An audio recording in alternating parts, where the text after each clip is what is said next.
ജനപ്രതിനിധികൾ ദാസന്മാരായിരിക്കണമെന്നാണ് ജനാധിപത്യത്തിന്റെ സങ്കല്പം.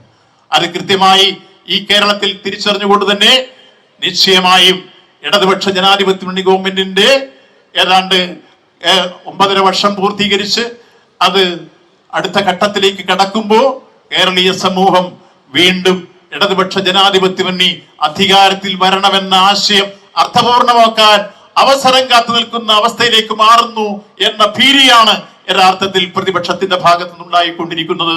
ഒരു സംശയവും വേണ്ട, കേരളത്തിൽ ഇടതുപക്ഷ ജനാധിപത്യ മുന്നണി ഗവൺമെന്റ് 3ാം പ്രാവശ്യവും അധികാരത്തിൽ വരുമെന്ന കാര്യത്തിൽ ഒരു തർക്കവും ഇന്ന് കേരളത്തിലെ സമൂഹത്തിനില്ല. എല്ലാവരും ഇത് ചില മാധ്യമങ്ങളിൽ കൂടി മാത്രം മനസ്സിലാക്കിക്കൊണ്ടിരുന്ന കാലഘട്ടം പോയിരിക്കുന്നു. ഇന്ന് സോഷ്യൽ മീഡിയയിൽ കൂടി അതുപോലെ തന്നെ കൃത്യമായി നമുക്ക് മനസ്സിലാക്കാൻ കഴിയുന്ന സഭാ ടിവികളും എല്ലാം ഉള്ളത് കൊണ്ട് യാഥാർത്ഥ്യബോധത്തോടുകൂടി പ്രശ്നത്തെ സമീപിക്കാൻ വിവേകശാലികൾക്ക് കഴിയും, സംസ്കാര സമ്പന്നർക്ക് കഴിയും. ഈ നിലയിൽ മുന്നോട്ട് വരാനും ഒപ്പം അതിനുവേണ്ടി മറ്റു രൂപത്തിൽ പ്രചരണങ്ങൾ അഴിച്ചുവിട്ട് ഈ മൈതാനത്തെ കൊടിമരം തകർത്തുകൊണ്ടോ ഞങ്ങളുടെ പാവപ്പെട്ട തൊഴിലാളി സഹാക്കളെ ആക്രമിച്ചത് കൊണ്ടോ നിങ്ങൾക്ക് ഇവിടുന്ന് രക്ഷപ്പെടാമെന്ന് നിങ്ങൾ ആരും ധരിക്കേണ്ടതില്ല. അങ്ങനെ ഞങ്ങളെ ആക്രമിച്ചും കൊടിമരം പിഴുതും ഞങ്ങളെ കളയാനായിരുന്നെങ്കിൽ ഇന്ന് നിങ്ങൾ ഈ ഭൂമുഖത്തുണ്ടാകുമായിരുന്നില്ല.